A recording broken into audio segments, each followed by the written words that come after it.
You can't force anyone to become sober or to change. They absolutely have to want it for themselves.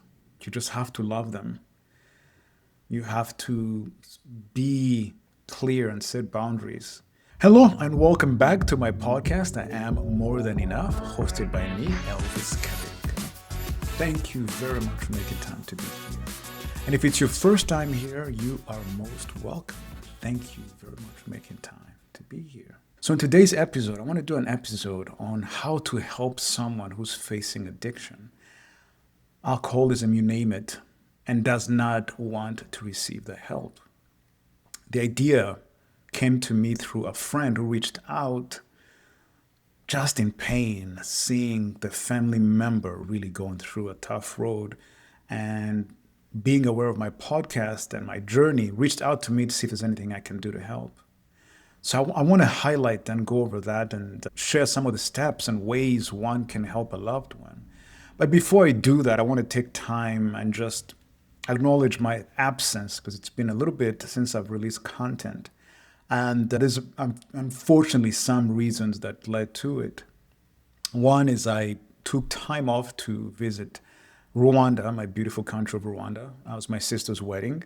That took about a month and a half and made it a bit tricky to record content. And the thing I've learned about releasing a podcast is it's not something you want to be forceful about. You want to be intentional. You need to feel it. You need to be honest when you're releasing it. Don't just release it to release it.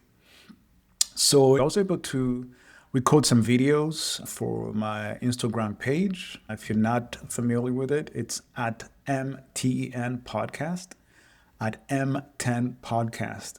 And I'm going to be releasing some of those videos. I'm hoping to do that actually every week because there's definitely little gems I pick up, inspirations from books and here and there. Things that may not pertain particularly or may not be the best fit for the podcast, but can be delivered in small chunks and something that hopefully it can be helpful to someone. And the other reason for my absence was the unfortunate and untimely passing of my stepdad, Carlos Franklin. It's quite a sudden passing. It came as a surprise. He wasn't sick for long. He'd just been experiencing some flu-like symptoms. So it came so sudden and so shocking, probably one of the most shocking deaths I've ever had to experience. And I needed to allow time to grieve and allow time for myself to really be at peace and in a space where I can authentically record and share content because I didn't want to do it when I was still going through those emotions. Because my goodness, I empathize with anybody who's lost someone. And if you've lost somebody, my heart and prayers go out to you. I'm truly sorry. I want to dedicate this episode to my stepdad, Carlos, went by Pops. Pops was such a beautiful light, a beautiful person, just had a twinkle in his eyes, just a beautiful smile, easygoing, just a big teddy bear.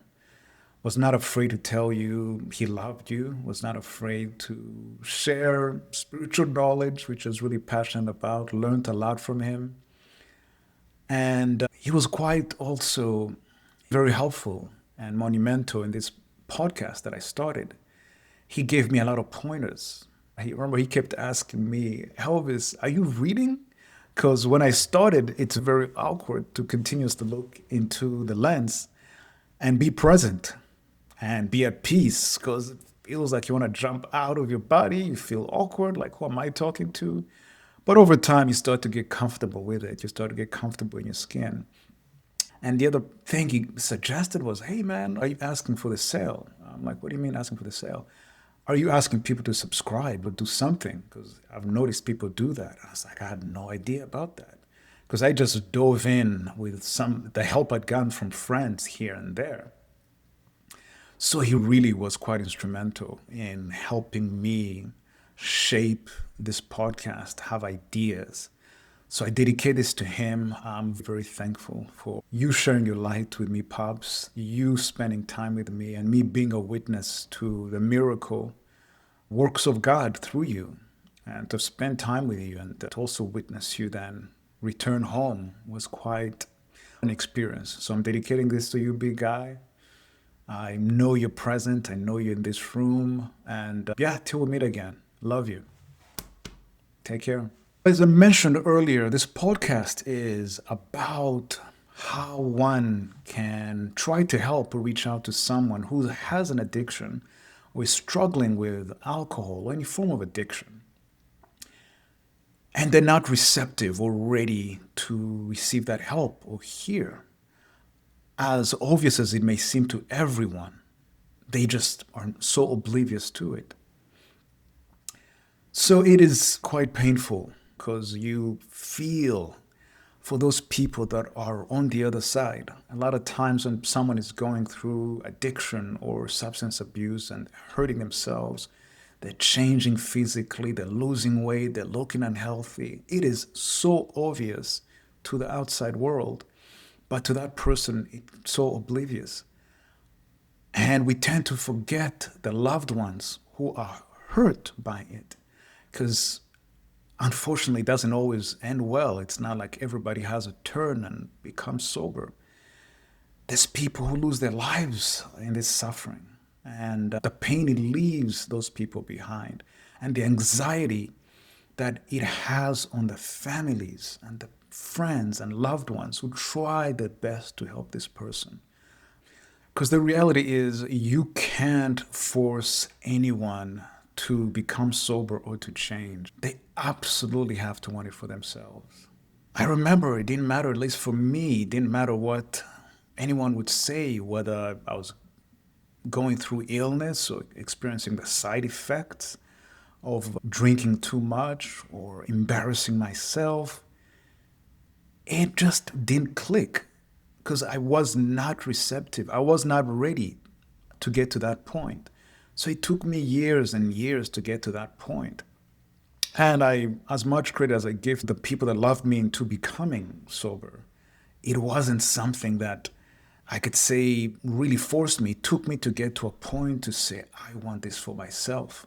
As much as a loved one, as we want to help this person, it's a tough position because they have to want it for themselves. And I know you love this person. I know you want to say, and you feel there's certain words you can say that maybe might wake them up or might jilt them, unless they want it for themselves and make that clear decision. That's really tough because they can learn to manipulate you. They can learn to say certain things to just have you away from them. Something I've also observed is loved ones or people who mean to help this person will use pressure, will use tactics to get this person to see that they are really going through a problem. And they'll also try to control this person. They'll try to find a way to control the situation by saying, okay, if we pressure them, if we come and maybe just talk to them a certain way, maybe they'll wake up, they'll snap out of it. But unfortunately, that doesn't help as well. You can't pressure someone into getting better, into wanting to choose health, choose life for themselves. You really can't. That's just the reality. I know we each have experienced that thing where someone comes and gives us advice, even if it makes sense in the moment.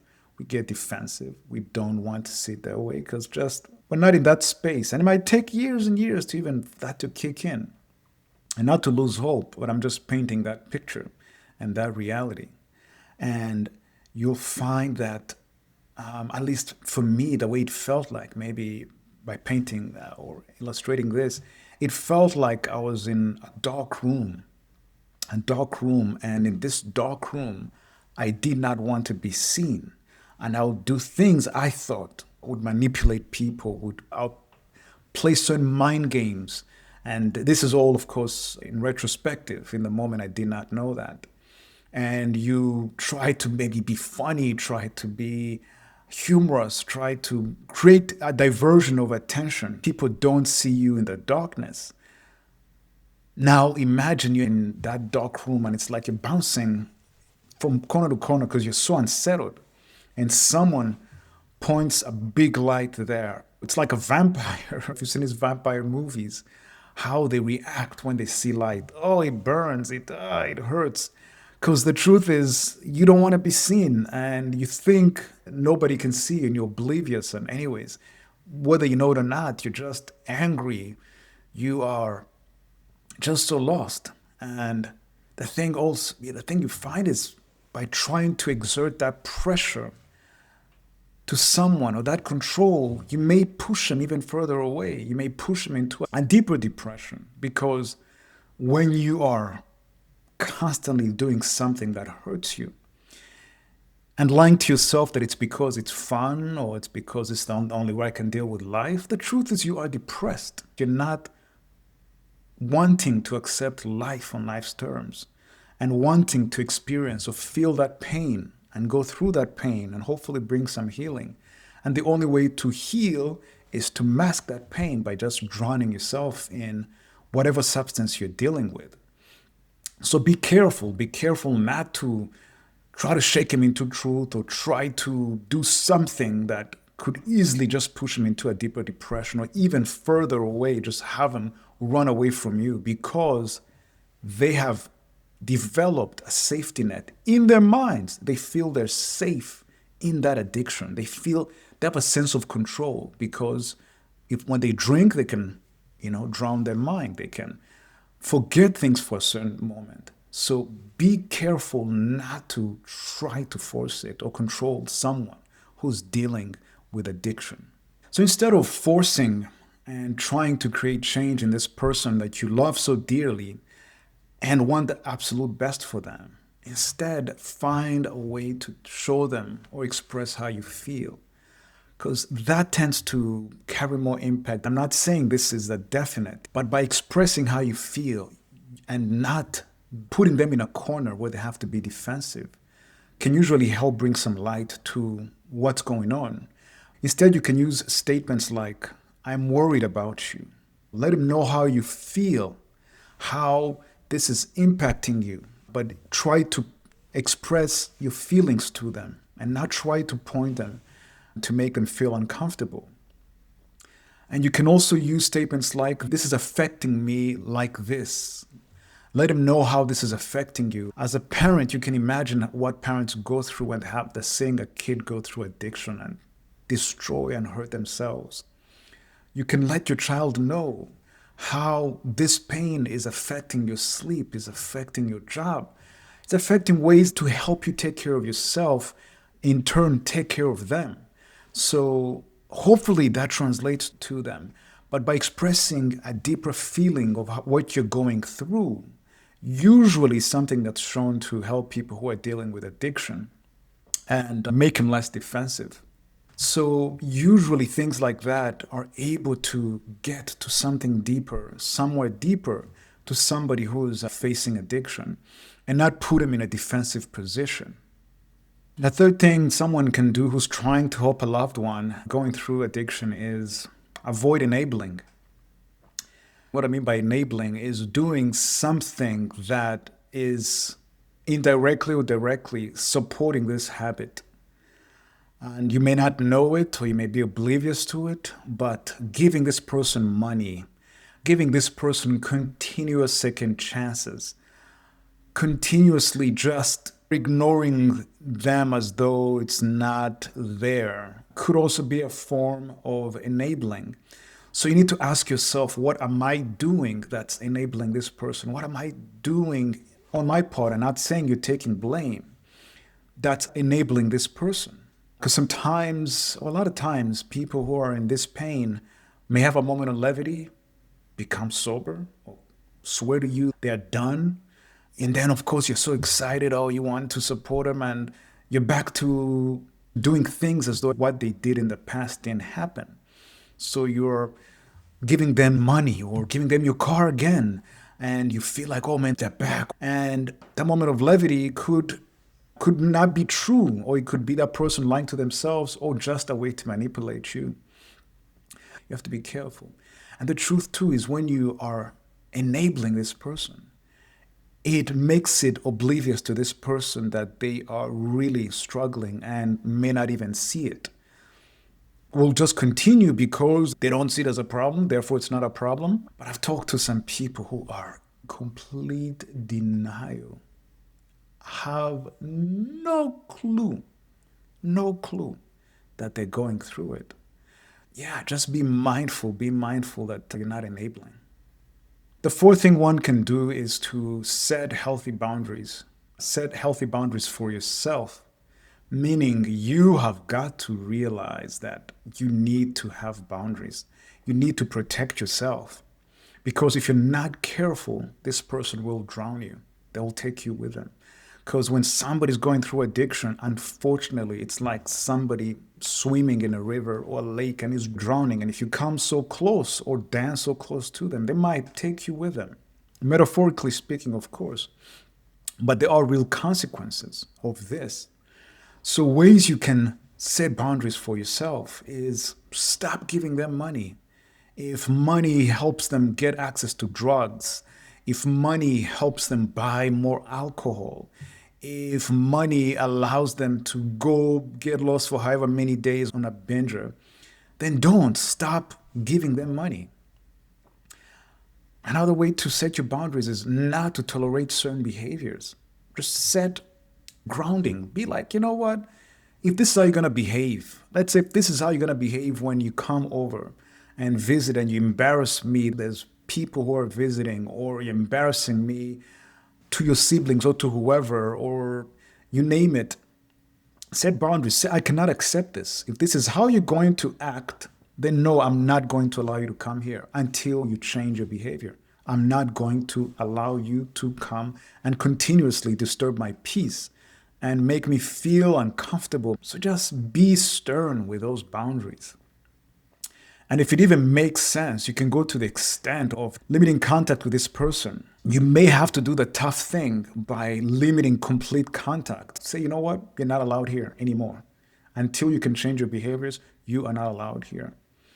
Even tougher if it's a child, if it means completely cutting off contact, even to the worst and the toughest decisions you can make, is if it means allowing them to be homeless, to allow them to hit rock bottom.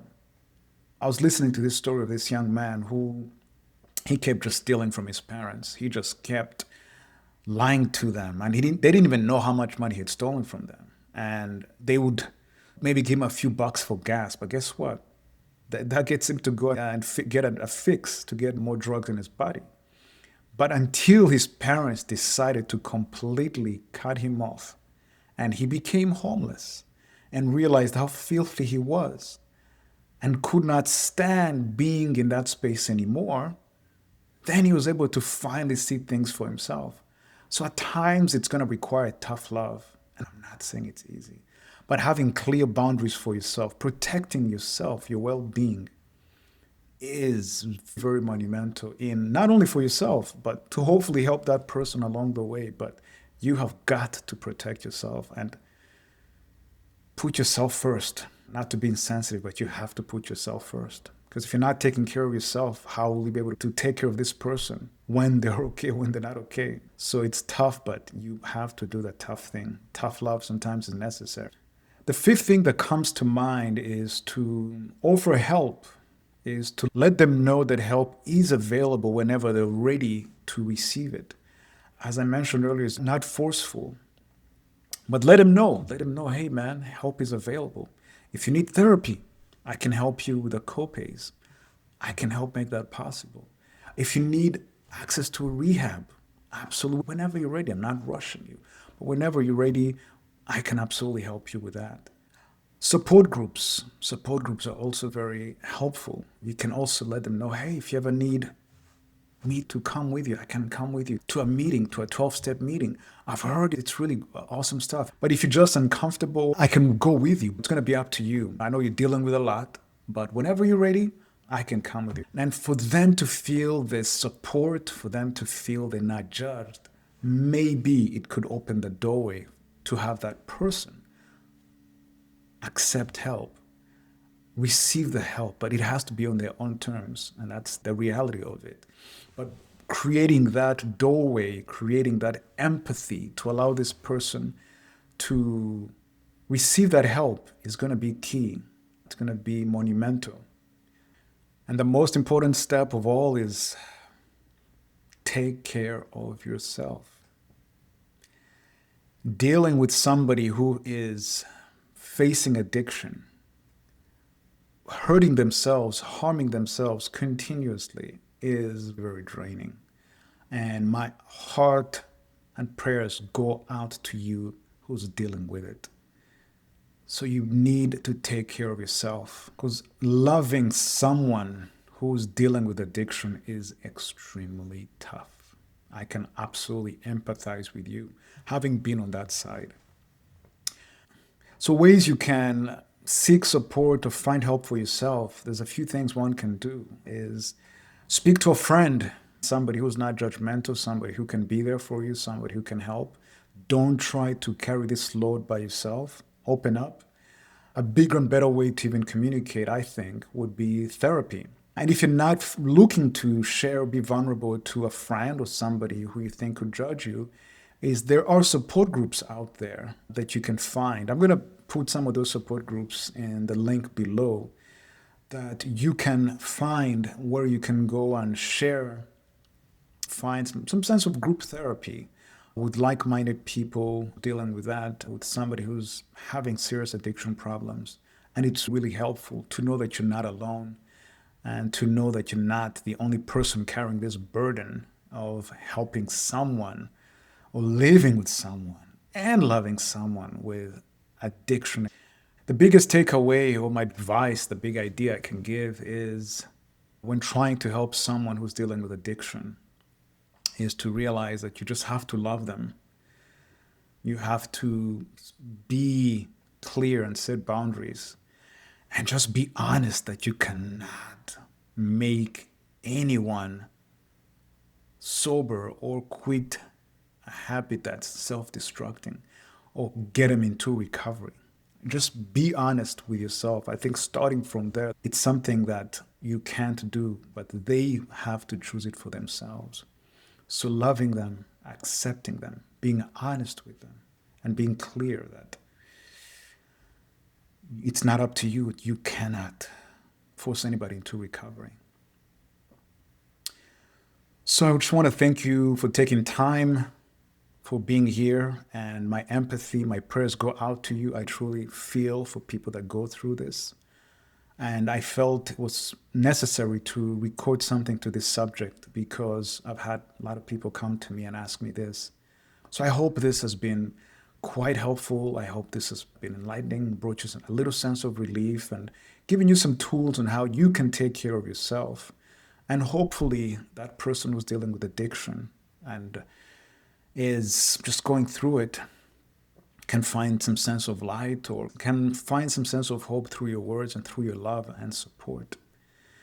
And if you found this message quite helpful, look at my playlist. I have some other videos I've recorded in the past, some that could be able to translate and be helpful to some of these people that are dealing with addiction. And if this, again, has been helpful, please share or subscribe so we can reach as many people as possible. And I truly feel in my heart of hearts that it only starts with one person. So please share. I appreciate you. Thank you for taking your time to be here with me. Have a blessed day. Take care.